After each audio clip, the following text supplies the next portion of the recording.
ભરૂચના જંબુસર અને વડોદરાના પાદરાને જોડતા રોડ પર આવેલી ટાઈમ માઉઝર કંપનીમાં આગ ફાટી નીકળી હતી. લગભગ 7 કલાકથી વધુની જહેમત બાદ ફાયર ફાઇટરે આગ પર કાબુ મેળવ્યો હતો. ઔદ્યોગિક નગરી ભરૂચમાં ફરી એકવાર આગનો બનાવ સામે આવ્યો છે. ભરૂચના જંબુસરથી વડોદરાના પાદરાને જોડતા રોડ પર ઉચ્છત ગામ નજીક આવેલી ટાઈમ માઉઝર નામની કંપનીમાં વહેલી સવારે આગ ફાટી નીકળી હતી. પ્લાસ્ટિકના ડ્રમ બનાવતી કંપનીમાં લાગેલી આગે જોતજોતામાં વિકરાળ સ્વરૂપ ધારણ કર્યું હતું અને સમગ્ર પ્લાન્ટ આગની ચપેટમાં આવી ગયો હતો.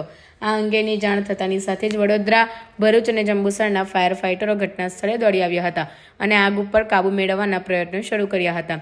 વિકરાળ આગના પગલે જંબુસરથી પાદરાને જોડતો સ્ટેટ હાઈવે બંધ કરવાની ફરજ પડી હતી. ફાયર ફાઇટરે લગભગ 7 કલાકની જહેમત બાદ આગ પર કાબુ મેળવ્યો હતો.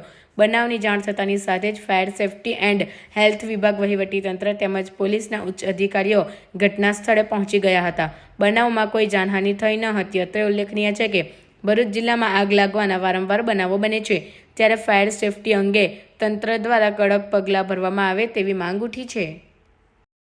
આજરોજ વહેલી સવારે ટાઈમ ટેકનોપ્લાસ્ટ કંપનીમાં આગ લાગવાનો બનાવ બન્યો હતો, જેના પગલે નજીકની ફાયર સર્વિસ તેમજ આસપાસની ઇન્ડસ્ટ્રીની ફાયર સર્વિસ, ભરૂચ નગરપાલિકા ફાયર બ્રિગેડ, દહેજ DMC fire station, Vadodara municipal corporation fire brigade જેમ ટોટલ 9 જેટલી ગાડીઓએ ભારે જહેમત બાદ આગને કાબૂમાં કરેલ છે. કોઈ પણ જાનહાનિ કે ઈજાના અહેવાલ નથી. ભરૂચ જિલ્લાના જંબુસર તાલુકાની અંદર ઉચ્છત ગામ છે, બરોડા રોડ પર. ત્યાં એક કંપનીમાં આગ લાગી છે.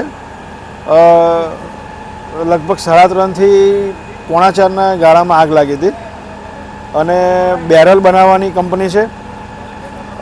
પ્લાસ્ટિકનું મટીરિયલ છે. ભયંકર આગ લાગેલી હતી. તાત્કાલિક પગલાં લેતા અહીંયા આગળ ઘણી બધી નજીકની કંપનીના ફાયર ફાઇટરોને આપણે મદદમાં લીધેલા છે અને સવારે જે આગ લાગી હતી અને અત્યારે ઘણો બધો કાબૂમાં છે. આ કાબૂમાં છે. હાલ પણ આગ ઓલવવાની કામગીરી ચાલી રહી છે. પોલીસની ટીમ હાજર છે, રેવન્યુની ટીમ અહીંયા આગળ હાજર છે અને મેડિકલની ટીમને પણ બોલાવી લીધી છે તાલુકાની, કે જેથી કરીને કોઈને નુકસાન ન થાય અને નુકસાન થાય તો તરત આપણે એને સારવાર આપી શકીએ. હાલ કાબૂમાં છે.